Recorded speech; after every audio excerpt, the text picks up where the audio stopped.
Good afternoon and welcome to another Monday. My name is Tara with Love Prevails. I have my good friend Peter here. And how are you, Peter? I'm fantastic, Tara. Thank you. Good. And brought Peter along today to tell us his story and journey about sobriety. Super happy to have you here. Thank you. And what I'm doing here is I'm introducing my business, Love Prevails. And at Love Prevails, we offer support to those that are struggling with addiction, their family members are, I don't know if how your family members felt when you were going through yours, but I know I was lost. I felt hopeless. I felt like I had failed when I was watching my girls struggle. And so my heart really goes out to the family members who are watching their loved ones struggle with addiction. And so that's what I'm doing here is letting them know that there is help. They don't have to be alone. And so I'm really glad that you are here and are allowing me to do this interview today. How you doing? I'm doing great. Haven't seen you in a little while. I know. You don't make it up to Denver much anymore. I know. I don't make it anywhere very often anymore. I'm crazy busy right now. And so what have you been up to? What was your weekend like? My weekend was good. Spent some time with some friends on the golf course. And did a lot of sobriety stuff. Saturdays, Sunday mornings are my typical weekends.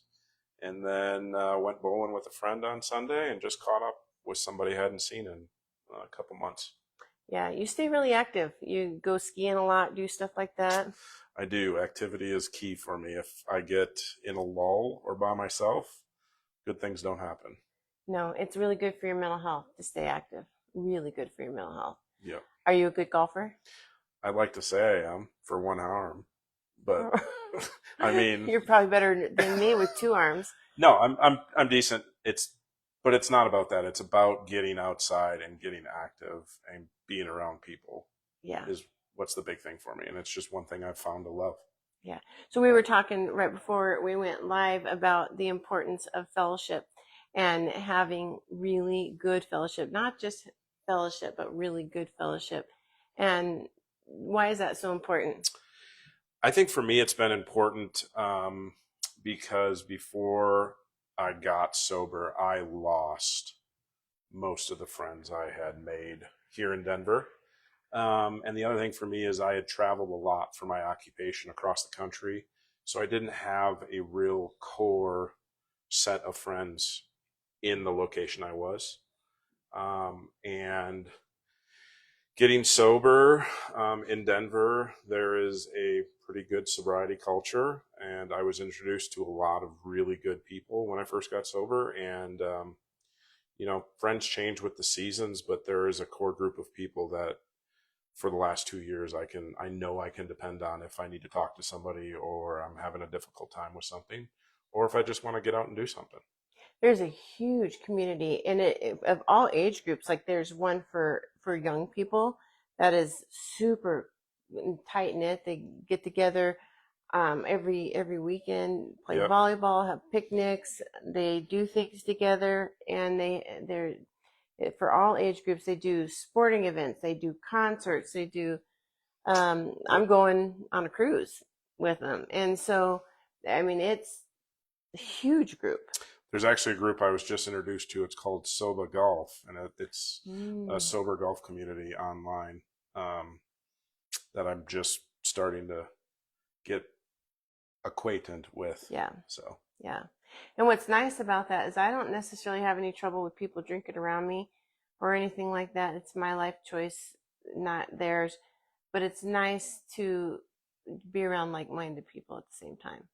Absolutely. I have numerous friends that aren't sober, and I have no problem hanging out with them. They respect my sobriety, but there's just times where I don't want to be put in that situation. Yeah. And there's times when I'm in that mindset where I need somebody with similar background. Yeah. So tell me about your journey. What brought you into sobriety? Ooh, my sobriety journey's been a long one. I think what most brought me into sobriety this time was realizing that I was actually becoming my father. I lost my father to this disease in December of this Oh, year, wow. after a long battle with alcoholism for himself. And I call it a spiritual experience. I was laying in bed one morning. Obviously, I'd been out the night before, hungover, and I just had one of those moments where I noticed that I was becoming him. No friends, no hobbies. The only thing I looked forward to was weekends on a bar stool Mm-hmm. with nobody I really knew. Mm-hmm. And that I was just losing my love of life. Yeah. Depression had set in to its peak. And it's probably God saying it was time for me. So you've got the experience from the family member as well. Correct. My dad had active alcoholism for most of I would say, my adult life. I was not aware of that. Yeah. And so you know that feeling of extreme hopelessness and just the fear of not knowing what to expect next. Yeah. We had been through it with my dad. Me and my brother had both tried to get him sober, and also help him. And the disease of alcoholism was just stronger in him than what I could try to overcome for him. Yeah. I'm so sorry about the loss of your father. That's devastating. I appreciate that. Yeah, I wasn't aware of that. Yeah, my dad was a very good man. Um, you know, did lots of good things for myself, and he was a teacher for 32 years and impacted a lot of kids. And this disease doesn't discriminate, It doesn't. Mm-mm. unfortunately. All walks of life. It doesn't matter how much money you make or how poor you are or whether you're in the middle, it gets all walks of life. It absolutely does. Yeah. And so you were kind of watching yourself become your dad, and but there was no alcohol in my family, so my I didn't have that in my family growing up, and so I don't have that experience, but I can imagine that would be really difficult. Yeah, and for myself, there was a lot leading up to that point. I have multiple DUIs. And I've also, in my past, there was a painkiller addiction back after my motorcycle accident in the early 2000s. When Vicodin and Oxycontin were handed out like candy. And I got to deal with that. So I had done sobriety a couple times before that, but I was never fully in with both feet. Okay. So why stay? Why do you stay in sobriety? Um, I stay in sobriety right now because my life is 100 times better than it was. I won't say it's perfect, nor will it ever be perfect. But waking up without that monkey on my back, that hopelessness, that trembling feeling, the withdrawal feeling every Monday or Tuesday when it would happen, is gone. And I honestly, at this point in time, I don't miss it. Um, and it's opening up new doors for me in my life. Yeah. I was gonna ask that. Do you ever miss it? I don't. I'm not going to say that I don't ever think about having a drink, because I'd be lying. Um, but I can play that tape forward, that I know it may be a beer or two one time, but eventually it would all just snowball and I'd be right back to where I was Yeah. within a few months, if not a few weeks. Mm-hmm. Yeah. I don't miss it either. I'll from time to time see a really beautiful drink on TV, and I'll think that really looks good, and I'll be like, no, it's not a good. It doesn't end well. Yeah, for me, it's like driving around on a nice summer day, seeing people on patios, like just to sit down and watch sports outside, enjoy the weather. Um, but I've learned now that I don't need that to have fun No, either. no, I find I have a whole lot more fun because you were talking about how you were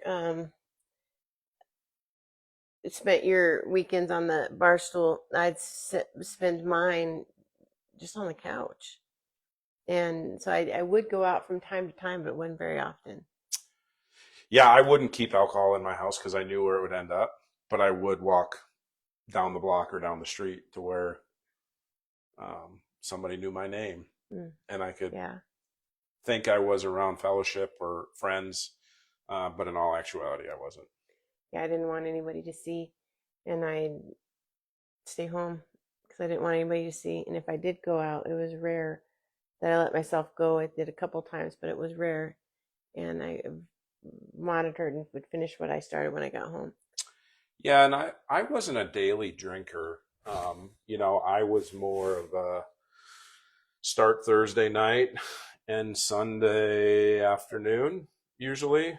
Sometimes, I'd, yeah, my work schedule just wasn't normal Yeah. after a while. Yeah. But it didn't, you never had trouble with your jobs or anything like that? I did. I started having trouble with jobs. Um, Thankfully, I was never terminated from a job.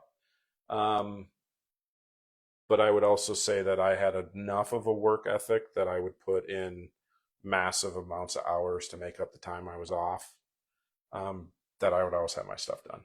Hmm.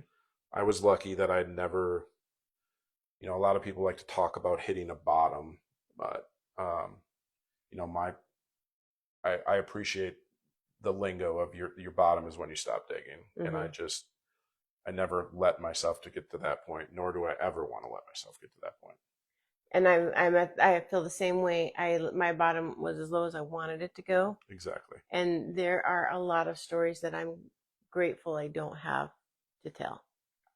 Yeah, there are a lot of stories that I've heard in the last 2 years that I'm thankful I never went through that. Yeah. No matter how bad I thought I had it, there's way more people that had it worse than me. A lot worse. And I'm very grateful I do not have a lot of those stories to tell. Yeah. Yeah. Anything else that you'd like to tell us? Oh man, what else do you want to know about? Everything. Everything. Um, I would say something special about mine. My alcoholism really took off after I had a pretty severe motorcycle accident when I was 19.